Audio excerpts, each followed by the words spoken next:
నమస్తే గాయ్స్, ఈరోజు నేను సాగు చేస్తున్న వరి పొలాన్ని మీకు చూపించడానికి ఈ వీడియో తీస్తున్నాను. వ్యవసాయం అనేది ఎంత కష్టంతో కూడిన రంగం అనేది వ్యవసాయ రంగం అనేది నాకు అర్థమవుతుంది.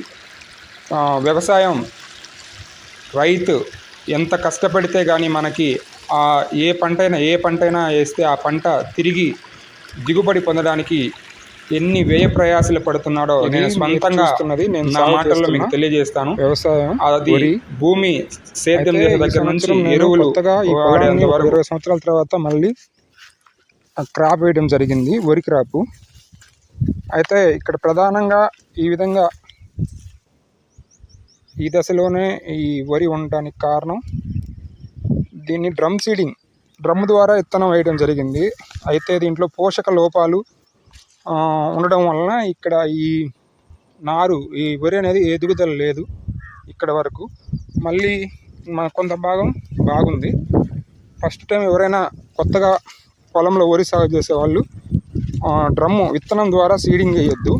డైరెక్ట్గా వరి నారు పోసుకొని నాటి పద్ధతి ద్వారా చేసినట్లయితే బాగుంటుంది. ఎందుకంటే నేను ఇక్కడ ఈ పొలంలోనే డ్రమ్ సీడింగ్ ద్వారా చల్లిన విత్తనాల్లోని కొంత నారును తీసుకొని వేరేది ఇక్కడ నాటాను. ఇక్కడ నాటిన అక్కడ ఉన్న నారే ఇక్కడ నాటాను. ఇది చూడండి ఎంత హెల్తీగా బాగా వచ్చిందో. అంటే ఇక్కడ సాయిల్ ప్రాబ్లం, నేల ప్రాబ్లం అయితే ఏం లేదు.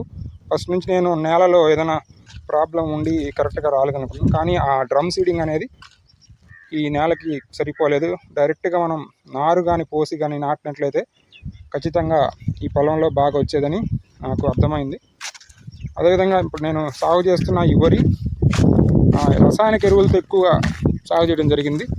కానీ నాకు ఇది ఎందుకో రసాయనిక ఎరువులు వాడటం ఇష్టం లేకపోయినా కానీ వాడాల్సి వస్తుంది. ఎందుకంటే సహసిద్ధంగా పండిస్తే పుట్టిన పరిస్థితులలో వరి నాట్లు దిగుబడి లేదు. ఎందుకంటే ఒక ఎకరానికి కనీసం సేద్యం అయితే ఏమి, వరి నాటినందుకు కానీ విత్తనాలకు కానీ మళ్ళీ కూలి గజనాలు చెంగత్ చేసినందుకు కానీ ఒక ఎకరాకి దాదాపు 25,000 రూపాయలు అవుతున్నాయి ఓన్లీ ఖర్చులు. ఆ దిగుబడి మహా అంటే ఒక 3 పుట్లు వచ్చాయనుకోండి. రైతుకి గిట్టుబాటు ధర ఏమాత్రం లేదు. ప్రతిరోజు 4 నెలలు క్రాప్ ఉంటే ప్రతిరోజు పొలంలో రైతు ఏదో ఒక పని చేస్తూ కలుపులు అని చెప్పి అక్కడ నీళ్ళు వస్తున్నాయా రావట్లేదు అని చెప్పి, ఇంకా నీళ్ళు సరిగా అందని రైతులకైతే చాలా ఇబ్బంది పడుతుంటారు. ఎందుకంటే బాగా వెన్ను దశలో ఉండి నీరు అందకపోయినప్పుడు ఆ పొలం అంత పెట్టిన పెట్టుబడి వాళ్ళ ప్రతిరోజు కష్టం, మళ్ళీ అక్కడ